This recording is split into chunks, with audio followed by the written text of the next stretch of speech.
Welcome to Distracted, the podcast with Angela Lockwood, the place where you will find practical brain-boosting strategies, expert insights, and real-life stories to help busy brains thrive in the age of distraction.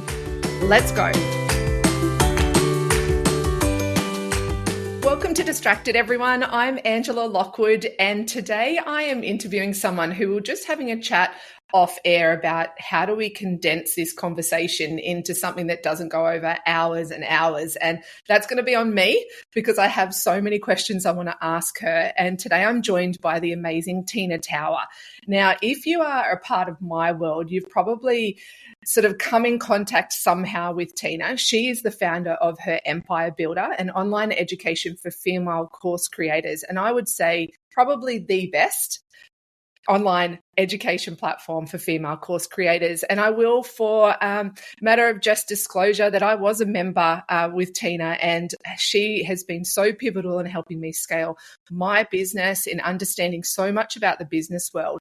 And she doesn't just do that for me, she also does it for women all across the globe, not just around online courses, but speaking, podcasting, publishing, content marketing. So you can see why I've invited Tina to talk to you on Distracted today. She's also the host and of the podcast, Her Empire Builder Show, which is definitely on my top list. It's an amazing podcast of Tina's content, but also she has the most amazing guests. And she's also the best-selling author, just to add a few more things to her credit, of $1 Million Micro Business and One Life. Both books are front and center on my own bookshelf. Now, Tina, I could run off so many other amazing achievements she's done, but I just want to get to talk to her. Tina Tower, welcome to Distracted. Sanj, what a beautiful introduction. It's always a bit awkward, like when you're on and people are reading that. It's like when you're going to step onto a stage and you're like, yeah, that's me. Like, I didn't realize I did all that. Like your whole life's work just condensed into a couple of sentences. So, I mean, it should be good, right? Oh, my goodness. I don't even know how we could condense it into a couple of minutes for you. Like, I was thinking, how do I introduce Tina to my audience so that they go, I need to listen to her? But you just need to listen, because I know, Tina, as I said, I've got so many questions. But the biggest thing that having connections with you in your world, you have the most positive, amazing energy, such high energy, but real positivity, and your work output is like no one I have ever seen. So I want to start there. Is it always like that? Or do you have certain habits and practices that give you the ability to switch your energy on and off as needed? Both of those things. So I would agree. I always used to, like through my 20s and probably early 30s, I used to be filled with this, why can't everyone get things done? Like I get things done. Like what is wrong with everyone? It took me a long time to figure out that I don't work like normal people work. I don't work like most people work. My energy, when I think I am having a bad day or I'm a little bit down, I will talk to like you call them normies, like people that are like the average person. And I go, oh my gosh, like on their best day, I'm still like, my energy is still higher than my worst day kind of thing. So I think I have a very innate optimism bias. I think that is just part of my personality, and there's nothing that, I think that just comes through a lot, and it's something that I've become very, very grateful for as I've gotten older, because I realize that a lot of people, like sometimes I'll talk to people, I go, God, that must be hard to be in a headspace that's always so pessimistic and always so glass half full and always so just exhausted and energy zapping. Whereas a lot of the time, I cheer myself on quite well. Like I take very seriously, we're in our head all the time. I'm quite kind to myself a lot of the time. But then with habits, I have developed a lot of habits throughout the years. So I just hit 20 years in business, and I have ADHD. I was diagnosed before it was cool, when I was in my early 20s, when it was very rare to be a woman and diagnosed then. And so I was on medication for a couple of years going through uni, and I really didn't like how it made me feel. It felt like it took away my magic spark that I had, but I also found it very hard to perform in the way that I wanted to perform. So I worked with a really great psychologist and did a lot of behavior management, different techniques and things that has carried me through to now. So I think that has been extremely helpful. That energy is really interesting because from an early age, then you've obviously had that, and you were in business like super early, weren't you? Yeah, so in high school, I had 3 jobs. In year 12, I did 4-unit English, which meant I only went to school like about 12 hours a week. So I was working like all day, every day, all night, and then I would sleep for about 6 hours and work again. And when I started my business, I would go to uni in the morning, then I would run the business in the afternoon and I had an educational toy store and tutoring center. And then for the first year, I would then go and do like work at the local trade union club until the middle of the night, and just did that every day. But I mean, that's a young woman's game. That's not me now. Probably for the last 10 years, I sleep 9 hours a night on an average night. Sometimes I'll get to 10, but I need sleep. I've needed sleep a lot more as I've gotten up. Probably since I had kids, I have slept a lot, and I need that. It makes a very big difference to me. And I also don't work ever longer than a 10-hour stretch, which I know is a lot of time, but I used to be able to very happily just the little engine that could and never get tired. Whereas now I get tired. And so I got adrenal fatigue like 2015 was when I was diagnosed with that. And that took me a couple of years to get over. And so even though I think psychologically my brain could keep going, the effect on my nervous system was not great after a long time. So now, even though I feel like I could often push through a lot of different things, I will physically stop at different times and go, you just have to rest your body and your mind. And so I'm a lot more disciplined with that now than I used to be. Yeah. I think a lot of women probably listening to you share that story are probably going, oh my gosh, that's me. Like, yeah. I feel like that. And as you sort of touched on with having a diagnosis of ADHD, I've interviewed quite a lot of people here on Distracted with ADHD, and particularly women who are being diagnosed. Like, we've seen three times more diagnosis in women in the last 2 years in their mid-40s. And I find that really interesting for many reasons. And I'm trying to better understand that myself, because I'd love, if you can, I'm just going to stop there because I'd love to know your thoughts on that. There's a lot of factors that come into play with women with being distracted or women with hormones. But why do you see, and you work with women all the time who are often very high achievers, who are very high output, ADHD, I don't know. What are your thoughts on the increase of women being diagnosed? I mean, I don't know. I'm not a medical professional. I do think, like, part of me goes, is there really that many people with it now? Or is it just being thrown around quite a bit that if you don't fit into this very neat square box that you're going to be diagnosed in some sort of way? I don't know. But it's also very different. Like, I have friends that have been diagnosed with ADHD and they present extremely differently to how I do. So I go like hyper focus. I go like a bomb could go off around me, and there's no, like, I resent having to go to the bathroom because I'm like, but I'm right in the flow. Like, I get obsessed. And my energy doesn't really wane, but it's like that toddler energy. So we'll go like 100 mile an hour and everything will pour out, and then I go comatose. So it's kind of like those two extremes, but I don't know. I mean, I've had a few people reach out to me that have known and gone, this is what I'm doing. I'm feeling distracted. I'm feeling really like I can't focus and different things. And I think a lot of that has to do with the world that we live in now. I mean, how does anyone focus when we're being thrown with so many different things and so much information all at the same time? And there's so many competing responsibilities. And I mean, we're recording this. It's second day back for me at work, and I'm training for a big hike. And so I've been walking a lot in the last year. And a part of that for the last couple of months has been getting the hours up for the hike. And so you're supposed to do a 4-hour hike twice a week and then an hour on other days, of which I'm going, what woman has 4 hours available in the daylight to go walking? Anyway, but I've been trying to do 2. And that's kind of as good as I can get, and then hope on the day that I can do it.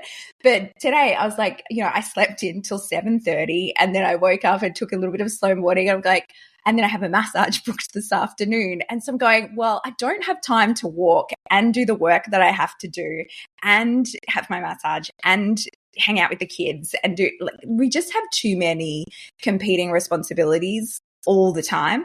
And so I think it's this constant decision fatigue in going, what do I say yes to? What do I say no to? What is going to fall off the plate? Because we literally can't hold everything that we want to a lot of the time. Do you think that ability to hyper focus that you mentioned has allowed you to become a multi-million dollar business and a very successful businesswoman, but also very successful, mother, doing all these amazing things in your life away from business? Do you think that ability has allowed that to happen? Yes, 100%. Yes. I don't know how. Sometimes I will talk to people and, if I'm in a coaching capacity and I'm like, what are you working on this month? And it's like, I'm working on my webinar funnel. That's what I want to do this month. I'm like, all right, that's a Tuesday afternoon. What else are you doing this month? Like what else is happening here? And I do think that it's something that I've had to learn is that a lot of people can't sustain the pace that I have sustained. And it's something that, sometimes I'll feel bad talking about it because I don't necessarily think it's a learned skill. I think there's some of it that probably is. I am extremely disciplined. So one of the things that I learned, like when I had that behavioral psychologist that I worked with in my early 20s was being I wasn't naturally organized. Now I'm hard pressed to find someone that has better organization systems than I do, but that was 100% a learned skill. And so because I used to call it side missions. I would always come up with a side mission, and then that side mission would become like the thing. Nothing else in the world mattered except that side mission until I got another idea for another side mission, and then it dropped it like a hot potato and went to the other one. And so now I have learned over the last 20 years to become very, very disciplined in going, what's important to me, and spending that time planning and then putting it all in a very chronological list and literally not letting myself go on to the next thing until that thing is complete. And so I think that in itself is something that a lot of people don't do. They wish they did, but they just don't. And I don't allow myself to procrastinate.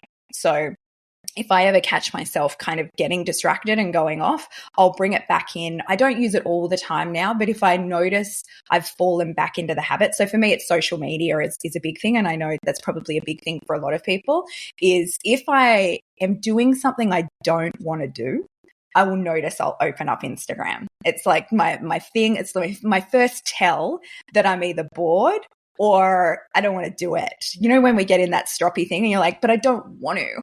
And there's a lot of things as business owners that we have to do that we don't want to do. For people that say only do what you love. I mean, there'd be like a quarter of the business that I would do. The rest of it, you can take it, but we have to do those things. And so I have them all on my list, and I'll use Pomodoro, like the desktop app, and I will run that, which I don't do long term because I notice if I do it long term, it actually gives me too much anxiety. So for people that haven't seen Pomodoro, it's like a countdown timer, and it gives you your countdown and it stays in the top of your screen, and then you stop at the end and you don't get distracted in that time. And then it'll give you a 10-minute break where you get up. I usually get up, I'll walk, I'll do some squats. I know it sounds ridiculous, but I'll do that, or I'll stretch because I had a lot of health issues from just sitting on my ass for too long.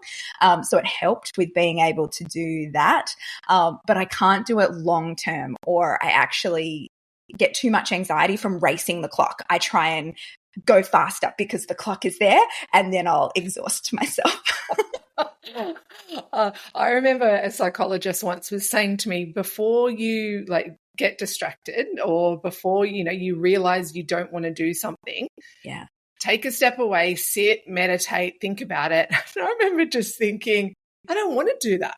So how do you, it's just I don't want to sit there every time because I'd be meditating the whole day. Right. And, I'd be removing myself from the desk. And so in saying that, what do you do in those times? So, those tasks that you don't want to do, how do you keep yourself from not procrastinating? You know, it's one thing because I use a Pomodoro app as well, but sometimes I'm like, not right now. Like I'll literally say to it, just no, Just leave me I'm in alone. flow. I'll press pause. So in those moments, like, do you rely on willpower, or is it just that you're practice so much over time that it's become second nature? Like, what is it when you, what's your stop point where you just go, oh, Tina, nope, right now you need to do this? I think it's both the things. So if I'm doing something I enjoy, I will stay in the flow and do it. But there's different, like I think a lot of our success as humans depends on how much we can understand ourselves and how we can get the best out of ourselves so that we have the most balanced life, whatever that looks like to you, and the most joy coming in and the most spaciousness and all of that sort of thing. And so I've found from year to year, it will actually switch for me depending on, you know, what my focus is for that year. Or like we were saying before I hit record, that last year I had a very different year to what I'd had before. I didn't coast, but I was a lot less ambitious for growth than I have ever been before. This year, I'm kind of bringing the discipline back into it again, but it was really nice to have a year of feeling like I was coasting. So a lot of the time I will either oscillate between when I'm batching my day. So I batch everything. My normal work week, the days of the week are different. I'll have like week 1 of the week is all about content. Week 2 is all about calls and admin. Week 3, I have a totally blank space. So week 3 of every single month, I can either have it off and be on vacation, or I can just work on whatever I feel like working. But there's never anything I have to do. And then week 4 is always like media, interviews, like face-to-face sort of stuff. And week 5 are just like bonus weeks that we get 3 times a year, which are like magic weeks. But I work like that. And then I will often make days of like, I know this sounds ridiculous. I don't think I've actually talked about this before, but like days that suck. So I used to start my day with the eat the frog principle, where you start with the hard things so then you can get them out of the way and do the things that you enjoy.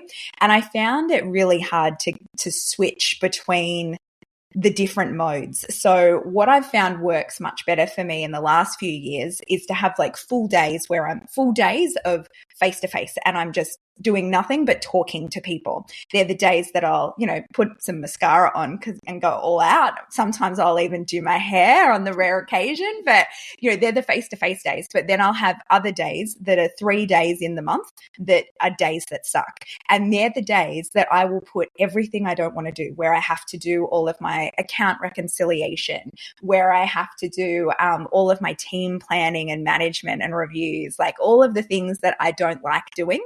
And I'll put them in that day, and I will usually, I don't know, it's like a psychologist might listen to this and think this is terrible, but it works. And this is the thing. It doesn't matter what anybody says. You've got to find what works for you. And I'll usually stay in my pajamas because I'm like, this day sucks. And I just like fully get into that mode and go, well, this is work. It's not super happy fun times today. This is the thing I have to do to enable me to have this beautiful life that I am so lucky to live and get to do. But it means I've got to do things that suck sometimes. And so I will do that. I will get in. It's usually 10 hours. So I do like 30 hours a month of things that suck, and I just do it, get it done.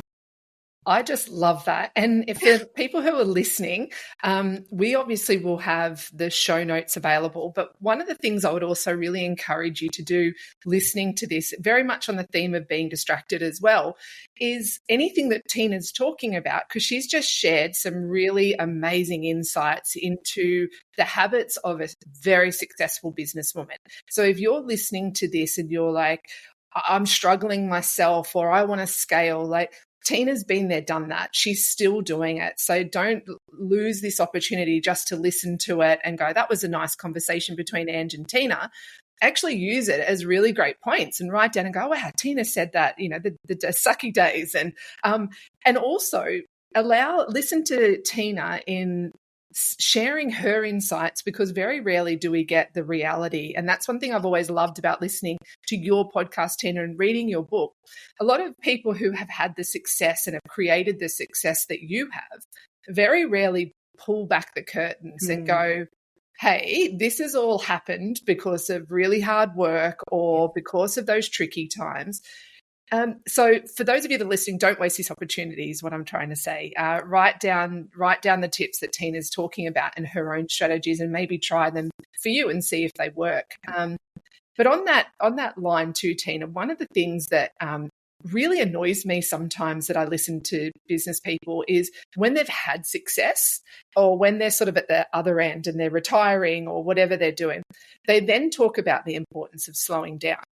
They never talk about it in the first 5-10 years of that. You always have, and you've always been really open about that.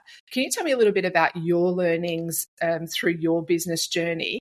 Has it, do you have to do the grind and do the hard slog and push, or have you had the insight of 20 years down the track of going, oh, I should slow down now? Yes and yes. So yes, I've had the insight.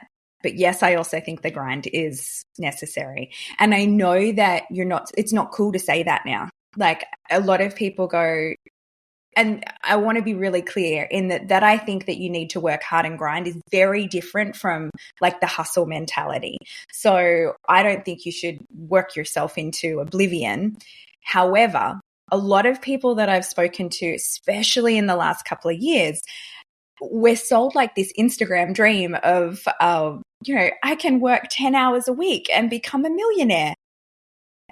No, you can't. I have been around so many extremely successful people, and even the people I know that say that don't do that. Like, it's maybe they're just counting like their sucky work as that work, but you don't do that. And I think it does a massive disservice, especially to people in their first couple of years of business, where they're working so hard and they're going, what is wrong with me? Why am I working so much harder than everyone else and I'm not getting the results? And it's because it's bloody hard. Like, there are so many things to do when you're getting a business off the ground and into liftoff with your marketing and figuring out like your brand, your messaging, your website. Every time you want to make a funnel or send an email or set up a challenge, or it's going to take you a lot longer than what it is going to like a couple of years time. Everything gets easier as you go, like especially that 0 to 100,000 is the hardest part. You're so overworked and underpaid. It's ridiculous, but you're kind of never going to get to the other side if you don't put in that groundwork. And so I do think to a certain degree, you have to work hard. I was talking to someone like just the other day that was saying, I've only got 10 hours a week. I want to build a 7-figure business. I was like, well, good luck. Like, I'm sure it happens occasionally, but I haven't seen it. And so I do think that a lot of people either lie or they don't know how long they're actually working. They're not auditing their time and figuring that out. So I think that there is a certain amount of hard work that is necessary. And if you are in the weeds and you're working hard, then you're probably right where you need to be. And hopefully you're going to be able to hit that tipping point where instead of being overworked and underpaid, you're then going to be underworked and overpaid. But I don't know, like one of my favorite quotes that I had framed on my wall for years and years was, entrepreneurship is living a few years of your life like most people won't, so you can live the rest of your life like most people can't. And that I think is really true. So after I got the hardest part, and what I talk to with a lot of my friends that have also built a lot of business success, is changing that mentality and knowing when you no longer need to hustle, when it's like, hey, you're there. You don't have to work like that anymore. And then flipping your mentality to going, okay, how can I outsource more? How can I delegate more? How can I actually like tame it back so that you're working on growth? Or changing your perspective. Like, I know last year was a big health focus for me. I'd gained a lot of weight over the previous 10 years, just very slowly year on year, from sitting too much, from not moving my body too much, from just metabolism, like all the different things. And there's different areas that I would sacrifice at different times. We have the 7 areas of life. Always my most important was work and family. There were some years I was the crappiest friend because if I had half an hour, I could have the choice. I could either call a friend or I could do more work. I chose more work. If the kids were there, I went to the kids. And so now I tend to choose friends, and I tend to choose family, and I tend to choose health over everything else. But there's a time and a place for all of that as well. And I do think that you need to have, no matter what stage you're at, a really good something outside of work that's going to give you that motivation and give you that love and happiness that you're going for. I mean, I know you've just got back from Canada as well, Ange. I've just got back from a month off, and having that time, like, it's something we have always done as a family, is we take a month off at Christmas. I've always been very cognizant to have vacations, have time off. So I will batch and work really hard in those batch times on when I'm on. But then when I'm off, I'm super disciplined in being off. Oh, you'd love this. Have you seen the light phone? Oh, no. So I got a light phone like 2 years ago-ish, maybe. It's a simple phone. You've got, like, it's only available in America, so I got it over there. It's a pain in the ass in that you've got to put your SIM card into it, but it only has phone, like calls, traditional calls, text messages, and podcasts. That's it. And so on a Friday, because I don't work on Fridays, so on a Friday I switch my SIM card over, because I used to have two phones, have two numbers, where I'd just leave my work phone on the desk and then I'd take that one.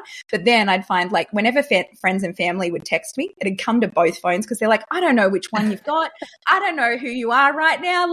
And so I was doubling up. So now I just do that and switch, because I know that I don't have the distraction, the discipline in this modern world to spend my weekend and not spend an hour scrolling my phone. If it's right there and I'm like just sitting there out on the back deck, I'll do that. And I noticed I was reading a lot less because I was scrolling on my phone. And anyway, so I started a whole lot of that to give myself more spaciousness. Yeah, look, I love that. The first episode of Distracted Back, I actually shared, like, the 4 weeks that I had in Canada, we didn't put an international SIM card in. Nice. Because, and I tell you what, it's probably I think you're probably aware of this, me and social media, we don't have a great relationship. Never have tried. I've really tried to repair that relationship so many times, but I have to admit, I loved not being able to be contactable. People could, we had Wi-Fi and things like that, so that was okay. But it's really interesting, because I hear a lot of business people, they are really in a state of conflict around working on weekends to working during the week. And because they're like, well, if someone contacts me on the weekend, that's potential work, or that's, I need to be on social media and responding because I'm in that growth phase. Do you think that that's a good sort of mindset to have, particularly for people in those beginning stages, or are you like, start good habits from the beginning? Yeah. And I think, like, a lot of women that I've worked with, like, we learn boundaries the hard way, right? Like, it's only when we're like, if another fucking person contacts me, I'm going to kill them. Like, you get to that stage and then you realize, oh, hang on, it's me. It's my fault. Like, I'm the problem. It's me. And I used to be like that. Like, when I first started Her Empire Builder, and you were there in the early days, and we had a very active Facebook group, and I felt like if someone asked a question, I needed to answer that within a couple of hours. And so I was just like a slave to this group constantly, because I wanted to give people value. I wanted to give people the answers. I didn't want them to be lost. Like, that's what they're paying me for. But then I realized I was not going to be around in a couple of years. Like, there was not going to be longevity, because I was going to have a hissy fit and say this was not going to be worth it, and I would have burnt it to the ground. And so I had to bring in those boundaries. Now I'm off from Friday, Saturday, Sunday. There's no response there. And I half think, if someone's not willing to wait for you over a weekend, like, they're not a boundary person either. They've got their own shit they're trying to deal with. But a lot of the time people will respect you more for having those boundaries and go, all right, like, I know where those parameters lie, and do that. It's also much easier if you don't see it. So one of the reasons I used to have, like, my normal phone, and I would go on social media or Facebook, whatever it was, to communicate with friends. And I would see people asking me questions for work, and then it would, like, live rent free in my mind all weekend. I'd go, they asked me that question, I should get back to it, but I'm not doing it until Monday. But I'd seen it already. And so just not seeing it is very, very helpful. Physically being able to turn it off is very, very helpful. But with your relationship with social media, because I know we've talked about this a lot, Ange, and I'm in two minds, especially after the Meta update that just came out where they're taking away fact check. Like we're in AI, in the way that Meta has so much control over our lives and what we think and believe as humans. Like it's very, very scary. And so I get in two minds about it. However, it is currently in our world the easiest, most effective way to connect with our clients. It is so good to be able to utilize if we can be boundaried with it, if we can use it for what it is designed, well, not what it's designed for, but if we can use it what we want to design to use it for, and then not go down the rabbit hole of doom scrolling or reading too many comment sections or like going into conspiracy theories or doing all of the stuff, then I think it's really helpful to be able to use it. And you're missing out on a lot if you're not using it, because there's still, like, I've met great friends through Instagram by just cheerleading each other, and then you meet in person, you're like, oh my gosh, it's you from the internet. Like, that's amazing. So it's still got its really positive things in it, but who knows where it's going to head in the next couple of years. Well, on that note, one of the things, Lita, I'm hearing so much from you is about boundaries. Like boundaries are so important. It sounds like you've got them in family life, business life, technology. The introduction now of AI. Now, you are systems queen, systems person. You systematize things like it is a beautiful piece of art. Yeah, and they're color-coded and beautiful. So if anyone's ever, they're just like not a systems brain and you are wanting to run an online business, I would not even bother trying to do it yourself. Go straight over to her Empire Builder, because I can guarantee you Tina has thought of every single possible system that you could ever need. So, and I did you see Course Quickies? It was a very quiet launch, but I launched a site called coursequickies.com at the end of the year, which is just systems. Like, it's just for quick buy systems. So you can go like, if you're listening to this, you can't see Tina's face just light up. If you're watching the video here, you can see it, but Tina's smile just went even bigger. Just say systems and Tina's all, she's happy. So let's look at AI then, because how, I guess, AI would have changed your business quite a lot. And I've seen through your work that you're educating people on how to use AI in their own businesses. What do you, I guess, how have you been leveraging AI so far to help you stay on top of things, but also streamline things even more when, you've got things streamlined as it is? Yeah. It's been incredible. So I think that the business that I run now, a couple of years ago, I probably would have had 6 or 7 staff running, where now I have 3. So it makes a big difference in terms of, there's still a lot. I think sometimes it gets more hype than it deserves, because there's still a lot that you still have to put a lot of thought into what you're doing and ask really good quality questions to get good output in there. But using AI as your own assistant and as an assistant for your assistants is incredible. Like custom GPTs, beautiful. Sintra, beautiful. Like there's so many different things that we can use to shortcut our time or to bridge the gap between when you're staring at like a blank page with a blinking cursor and just giving you that outline. But I do think very, very quickly it will go to where human thought will be even more important, because we'll get sent all of this really vanilla sort of content. And people can tell, like you can tell even when it's been written really well with good quality honed custom AI to have your tone of voice and all of that sort of thing. When it uses your own personal stories and when you're telling it from the heart, like you can always tell the difference with that. So I think that when we're getting more AI content fed to us, that will become even more obvious. I've even noticed with the way we're presenting on social media, more polished videos and like AI generated content isn't doing anywhere near as well as super unpolished, like just stick my phone up in front of my face while still wearing my pajamas sort of content. So humans still like humans. But in terms of streamlining and systemizing, there is not really a function in our business that isn't being helped by AI now. Like it's in everything. It's in our team management, it's in our marketing, it's in our accounting, it's in our reporting, it's in everything. Yeah.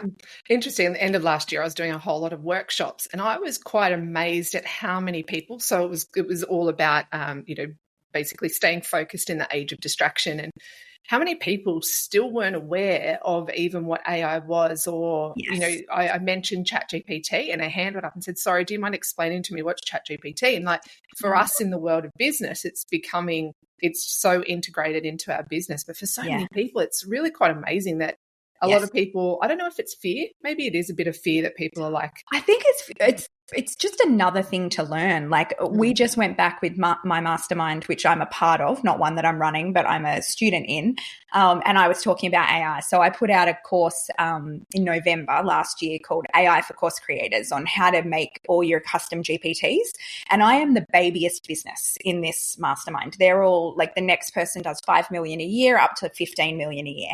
No one had really got around to it yet. So they were using ChatGPT and they'd had a dabble with like a couple of custom GPTs, but no one like had one for all of their team members and all of the different functions.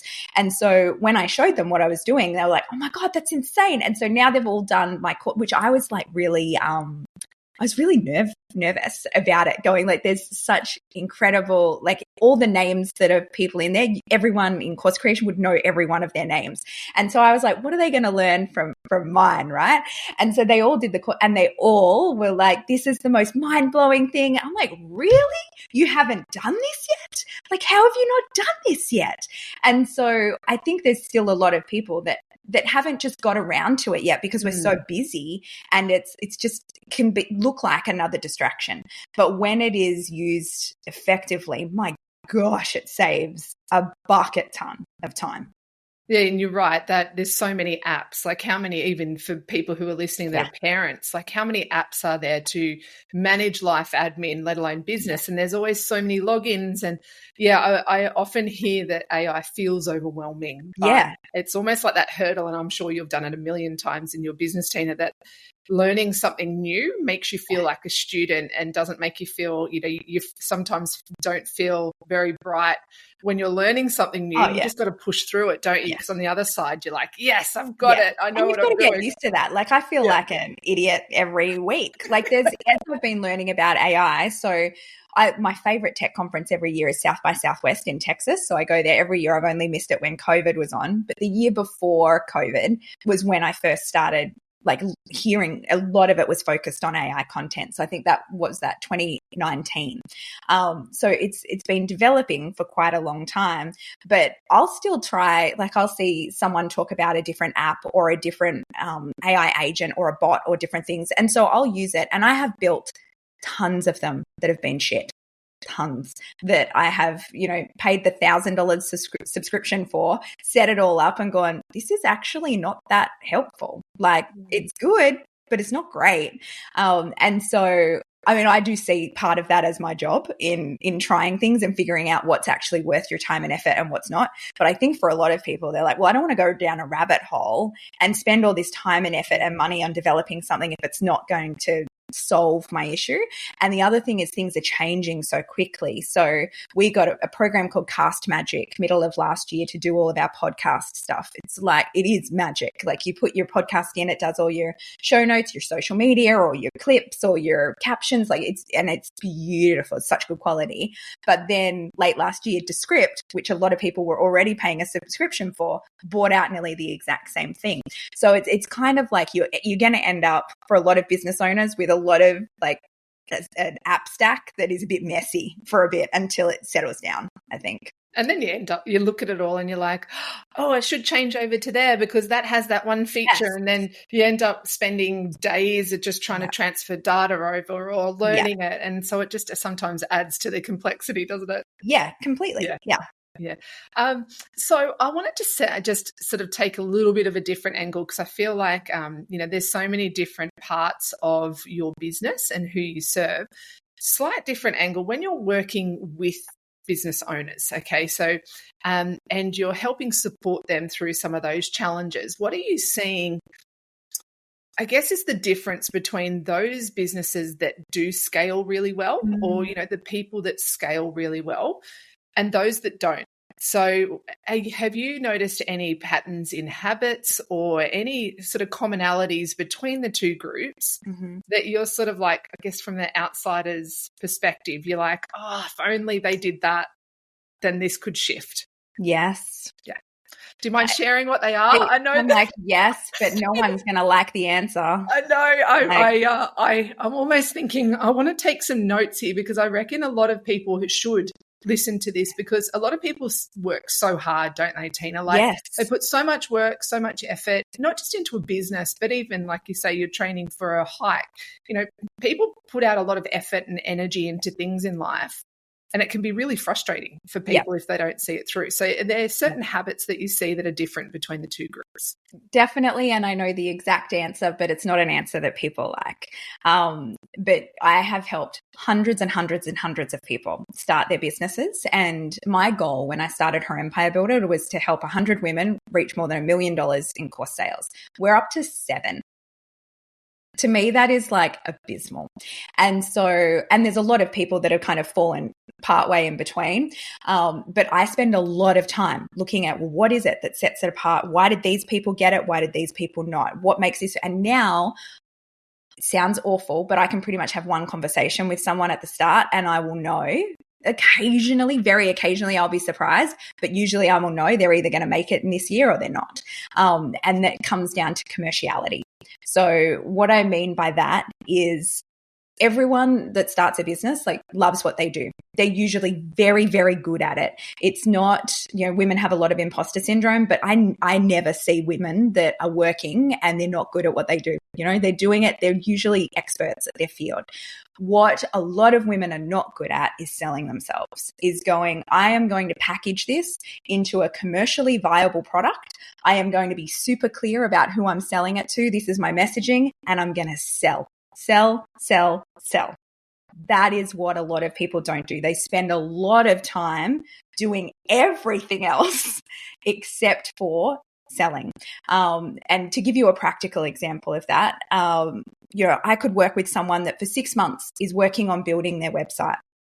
They're getting it all together or building their course, taking all this time in filming the perfect content, getting it all looking beautiful, but they're not out on other people's podcasts talking about themselves. They're not on other people's stages speaking. They're not, like, I will say to someone, if you're launching a new product and you don't have 10 people that you already know that want that product and want to buy that product right now, you've got no business in being in business with what you're doing. Like if you can't sell it instantly to someone, it's not viable. You need to be able to go, this is what I've got. And I know there's someone over here that already wants it and I'm going to be able to sell that. And then putting all of your effort into selling for that first year. When I say the first year is the hardest, it's because a lot of the time you've got to, in my first year of doing what I'm doing now, I would run a weekly live. Every Friday, I'd go live on Facebook and Instagram. I didn't want to. I didn't love it. But that's what we've got to do is we've got to be able to connect with people. I would go and speak on stages every month. I would run a webinar for free every month. It's so hard to run a webinar and put yourself out there. And I ran a couple where no one showed up. And this is the thing that a lot of people don't talk about. And I will see people where no one shows up and they're like, this isn't for me. I failed. Like I'm done. I'm no good at this. I quit. I'm out. Or they're so scarred from it that it takes them another 6 months to get the courage to launch again. Whereas I think a lot of it is, like you said before, with we've got to get comfortable being the student, is we've also got to get comfortable with that failure. Like failure is an innate part of business, and it doesn't matter how good you are or how long you've been doing it. If you're going to constantly grow and change and evolve, which we all need to do, then you're going to get comfortable with that failure. And so it needs to always be seen as this learning curve and not take it so personally as to like who we are and what we stand for and let it chip away at our self-worth. Like I think that is something that I see that successful people do a lot is they will try, and if it doesn't work, they take that as feedback in a lesson in going, okay, maybe it was me, maybe I needed to present like this or this or this, or maybe it had nothing to do with me. Maybe like I didn't send enough reminder emails, or maybe I had like you're looking at it objectively, and then, and this is the key, you go again. really quickly. Like go again, fail, try, go, fail, try, go. And then you eventually get there. And this is what I mean by when you reach that tipping point.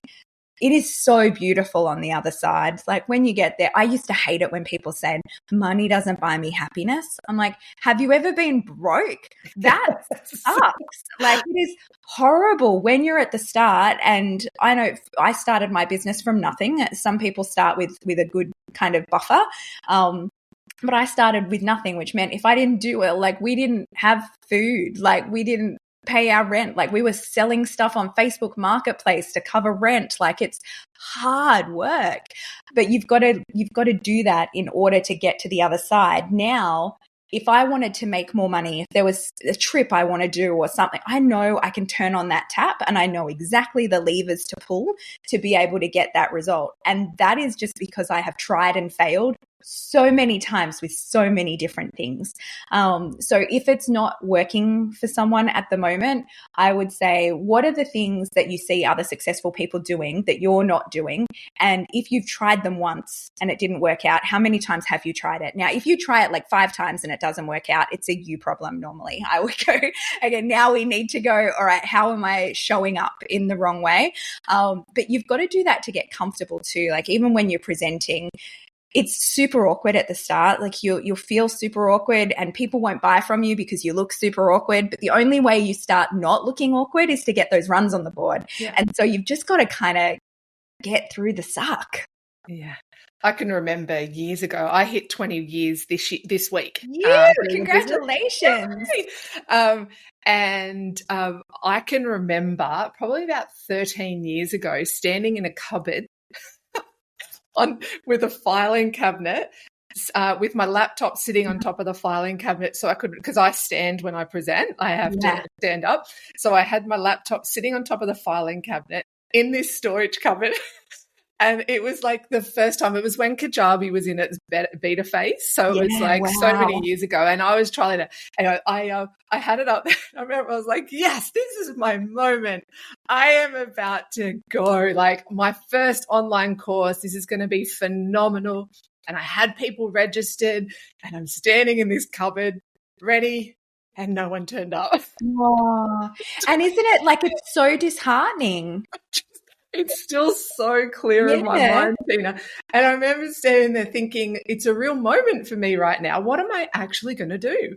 Like I could either go stuff it, hit the laptop down, storm out of my storage cupboard and go, well, that's it. But what I did is I ended up going and presenting for the whole hour. And luckily I can talk to myself for a whole hour. Yeah. And it was really awful. It was just, and you know what, I had the recording, it was there, but also I knew that I still did it. And I look back at that so many years ago and I think I'd love to say that's the only time that's happened. I don't think I've ever presented it out of the storage cupboard, but there's been times no one's turned up. And I think what I see a lot of people who are very successful in business, that it is that resilience to bounce back again and just to go. One of the mantras actually that I had to come to myself is particularly when you have a business that's your brand. So, you know, like Tina, you had tinatower.com, I've got angelalockwood.com.au, and my business is not me, it's what I do to fund my life. Yeah. And it became a mantra I had to say to myself time and time again, that you are not, so when someone says no to you, it's not a hit on your self-esteem. Yeah. It's not you that it might have been me, you know, they mightn't have liked me, but whatever. But that was a realization I had to come to. So it was all these points of time I've noticed over the growth of my business too, that there are moments where you go, God, that was really terrible. That was a really big hit.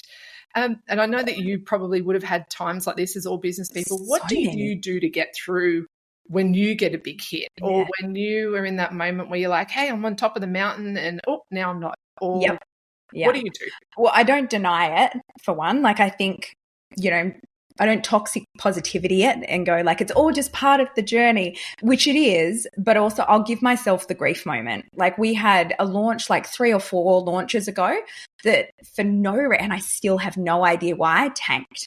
And I think my energy was just slightly off. And I know that sounds a little woo-woo, but I think my energy was slightly off, and that comes across to people.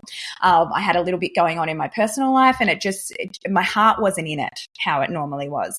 But it was a hit to my ego in going, I had been used to going win, win, win, win. And then I'm like, oh, that sucked. Like that was not good. And it often, like they have very real consequences. When we don't do well in business, for a lot of us, they have very real consequences. I had to look at, well, the investments that I was going to make with the contractors, like I need to pull some of that back. Do I need to pull team back? Like what changes do we need to make? And so part of what I do is I try and take a helicopter view as much as possible and go, all right, what lessons did I draw from that? So there's a book that's one of my favorite books in the world called The Road Less Stupid by Keith Cunningham. And he talks a lot about asking yourself good questions. And so when I don't know the answer, I will often ask myself like the best quality questions that I can come up with at the time to try and figure out, where did I go wrong? How do I change it? How can I minimize that in the future so that I can then get the confidence to go again? And so I will go through all of that process and look at it as objectively as possible. But the thing is, I agree with what you said about the business isn't me, but I also disagree in a way of going, it is. People do buy us when we're personal brand. And one thing that I have told myself to get okay with that is they're buying the part of myself that they perceive me to be, which is often very different depending on where they're at in their life or what parts of me they've seen. It's very rarely, so I don't take it too personally when people knock me back, because I think that, you know, they've just seen that part and it's not relevant for them at this stage in their journey where they're at. It's the same with when people leave the membership. You know, like I used to get so upset and go, what did I do wrong? Don't they love me anymore? Whereas, you know, you were in her empire builder, you got a lot out of it, great value, and then you moved on. No bad thing, no animosity, still love it, still talk to people about it. It's just, it wasn't right for you anymore and you're on to the next stage of your journey. And so it's learning to not take those things so personally. But it is about you. Like I know I've just started a high-level mastermind and I had someone join and she said, I've watched you for years and I love your values. I love that you stand for family and kids and travel and that you're wanting to build wealth and you're helping women and you're doing all of this. Like, and to me, that's like, make no mistake, she bought in because she wanted to buy into my personality and what I project and the energy that I have.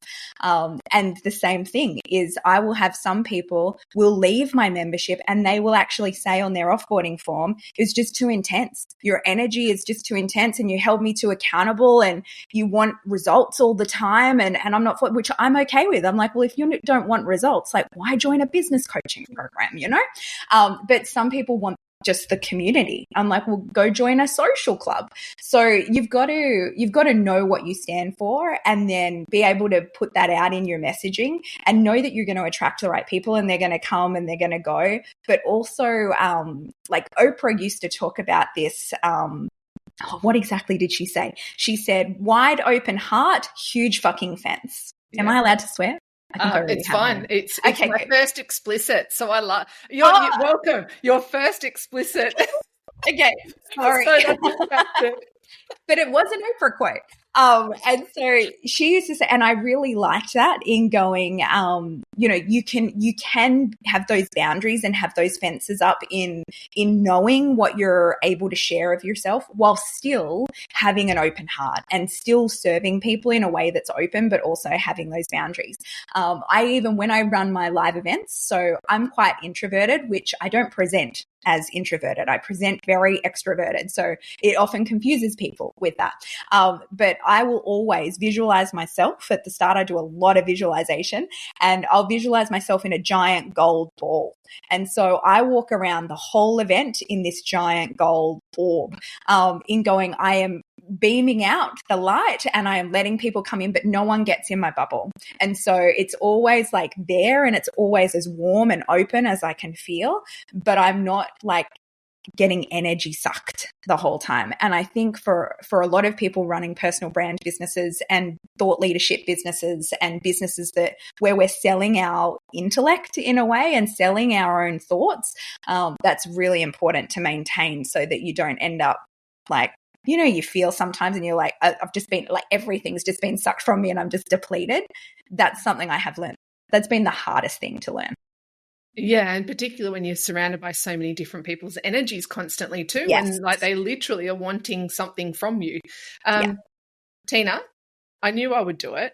Gone way over more what I know, said. I'm sorry. When you said half an hour, I was like, good luck. I talk so much, and I don't even know if I answered half your questions. I go off on the different tangents, and anyway. I just love that having you on here would be of value to anybody that's listening. And I do half an hour because I know that people are, busy people, but oh my goodness, there would have been so many stop and starts to this conversation that people would have been writing notes, and please go back and listen to it. But I do have a question though I do want to ask you.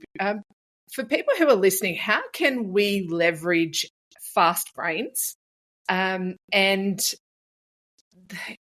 the endless amount of possibilities that there are in life? I know that's a really big question, but there are so many things that we can do in the world. There are so many wonderful opportunities. And, I see it now with my own kids that are sort of looking at what life looks like for them post-school and see at all these different stages of people's lives. There is so much for us to choose from. Yes. It's so exciting. It is so wonderful, like travel. Which country do I go to? Which job can I choose? There's so many things. How can people stay focused amongst all of that while also at the same time leveraging a brain that, just wants it all?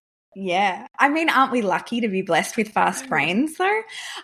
So I have a couple of systems to be able to manage that because it's a problem that I come up with a lot. So I have a Monday board. I use Monday for all my project management where I park all of my possible futures, all of my different ideas of things that I want to do. And we're going through that a little bit now. We have similar age children that are about to, fly the coop and finish school and do all of that. And I have been talking to them about this exact thing and going, you don't need to know what to do for the rest of your life. You just need to know for the next little while, like just the next best thing. And I really think as humans, we can only choose like what's the next best thing to do with the information that we have at the time. And we totally 100% reserve the right to change our mind at any time.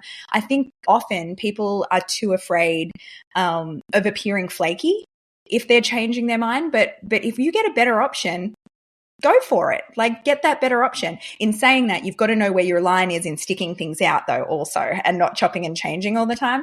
But with ideas, I will park them until I have that space to be able to do it. So last year I started 2 new businesses. I started the AI Circle and Course Quickies and a high level mastermind. So like 3 things. And that was because, and I said last year was the year I coasted. But that was because everything was parked there until I get the space. So I will set up my year with my big rocks in every month that I'm going to do. And I used to go, like the way I used to do it in my 20s was I would have 10-year plans broken in 5-year plans, 3-year plans, 1-year plans broken into 90-day action steps, broken into weekly tasks, broken into daily tasks, and all in my calendar. So like psycho ninja level organization, which probably why I ended up getting adrenal fatigue is because I held myself to too high an expectation of performance. Now I'm a lot looser with that, but I never go past 1 year because now I think in our fast-paced changing world, I don't know if the business that I have at the moment in 2 years is going to be the best model anymore. If it's not, I will adapt and change to that current market. But what I do want to do is I want to chase my joy as much as possible. So even though any business that we run is always going to have aspects that we don't really want to do. We want to chase joy in as much as possible in going like, what are your values as a human? And everyone has a different set of values. For me, I have a very high contribution value. I like to feel that I have impact. It's one of the reasons that I run a membership. I don't do high volume, low cost courses is because when I tried that, I never knew the people that were going through my program. It was all just transactional and very faceless. And I felt like the work I did didn't matter as much. And so to me, it's really important for my own psyche to know that I'm making an impact, to know that the work I'm doing is contributing. For some people, they hate that. They hate being tapped into a membership. So I think one of the things is figuring out what floats your boat, like what makes you really happy as much as possible in going, like, the work that I'm doing is valued and I'm enjoying it, and then go and do that and try and get out of your own way in all the things that come in and going, oh, maybe I can't do that because of this, or I can't do that because of that. If you want it badly enough, like, do it and then stick it until you get the result you want. So one of the ways that I stop myself from chopping and changing too often is I will go to minimal viable product. So say with Course Quickies, it's a website that I just started that has like Canva templates and Monday board templates and all the different systems. So for me, I'm like, my minimal viable product that'll make it worthwhile to launch is $100,000. So once I get to $100,000, I will then make the decision, do we want to factor in, do I want to build a team around it, or do I just kill it off? You know, it's that, but I won't start anything else or anything new until I get it to that point. So I'll keep going with it until then, and then decide, all right, do we now want to like take it seriously? Because at the moment it's not my main thing. It's kind of an on the side thing that I'm giving it a good go, but I'm seeing if it gets to MVP relatively easily or not. And so I'm not allowed to start any of my other possible futures or any of my other ideas until I have that. So that's what I do business wise. With travel wise, I also have a Monday board of everywhere I want to go. And you might think I'm a little crazy for what I'm about to say. When I was away on a retreat with a couple of my girlfriends and I was doing this, they were like, "You're a psycho, Tina." But I have like a notebook that has every year of my life. So, you know, at the moment I've just turned 41. So I'm 41 years old. My husband's 45, one son's 17, one son's 16. And so I will have their ages at all of them. And then I have everything that I want to do in my life. And I've like got it written in pencil of when I can do all of that for the rest of my life, to show myself that I can fit it all in, that I don't have to do it all this year, that the year I want to sail around the Mediterranean in a yacht, I can do that when I'm 57. I know it's coming. I don't have to worry about it. I know it's there. Where they thought I was crazy was I was like 104, year of death. What? When's Matt's year of death? I'm like, well, he doesn't want to live past 86, which is very sad, but it's written in the notebook. Do you know what I love? I'm sure by 104, you've probably created some amazing business to make that happen. And I don't know. I love that, Tina. And there's just so much about what you say. It's like a mix of clarity around systems and that sort of real logical thinking, but it feels like always from what you've said and what you do is there's always this heart-centered, bigger purpose, wanting to make a difference in the world. And I think a lot of people I see get really tripped up with thinking it has to be either or. You either have to be really good at business, or if you're too heart-centered, then you're not going to succeed. But what I love with you is there seems to be this, dare I use the word, beautiful balance between having that business acumen and knowing and having very clear, not just systems, but a very clear business purpose with that heart-centered bigger purpose as well. And I find a lot of people with the heart-centered business have guilt around making money. And have guilt around, especially like in your area of work, anything where you're serving people in health, a lot of artists, like anyone that's more in that creative or health space, I find struggle a lot with making a lot of money. And the one thing that I want to say to that, if there's people that are listening with that, is having money allows you to do the most incredible things. Like we have a whole scholarship program where we pay for girls through to go to high school in Africa that would have been like childhood marriage when they were 12 and 13. And that was something that, like, if I had no money to do that, I can't do that. To me, you can keep that heart-centered business, but it means that you have the means to be able to help anyone you want, whenever you want, however you want. It gives you that freedom to be able to do it. And as long as you're a good person, like there's some people that I know that make money in a way that doesn't align with my values, that, you know, at all costs. But if you know who you are and you're true to your values, like you should feel good about being able to do that. You're making money because you're doing really good work in the world and helping a lot of people. And then you get to use that money for however you want to in the world. Right. Oh, it's a win-win for everybody, Yeah, not just for yeah. yourself. I love that. Tina, I think we're going to have to end it. Yeah, cut me off, Ange. I don't want to. I don't want to end it. It's like I feel like I'm first interview back of the year. I've got too many words. on my first explicit interview on Distracted. I love that I can allocate that to you. No, I could talk to you forever, Tina, and I know you know there's so many insights that you've given just in this hour that you don't have to be in business to even take gold from that. I think no matter where you are in your life, if people are feeling really overwhelmed or you feel like you're not on top of things, take parts of what Tina has said and listen to her. She's done it. She's done the hard yards and is reaping a lot of the rewards from doing the hard yards, and will continue to do both alongside each other, I'm sure, doing the hard yards and reaping the benefits. But Tina, thanks so much for hanging out here on Distracted. I love spending time and your energy. Thanks. Thanks, Tina.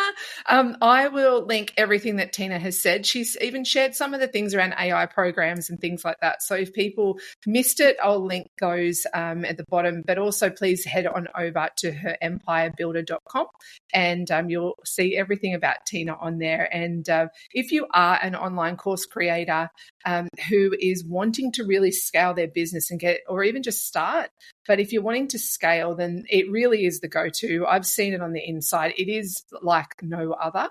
And I don't get any affiliate links for this, Tina. I was just thinking in my head, I should give you an affiliate link to go in your show notes. I'm going to do that. So yes, everyone, she does get affiliate links. I'm going to give it because we should be making money out of being able to commercialization, Ange. See, that's why you got to hang around Tina for, everyone. But Tina, thanks so much. Enjoy your first week back. And everyone, thanks so much for your time here on Distracted.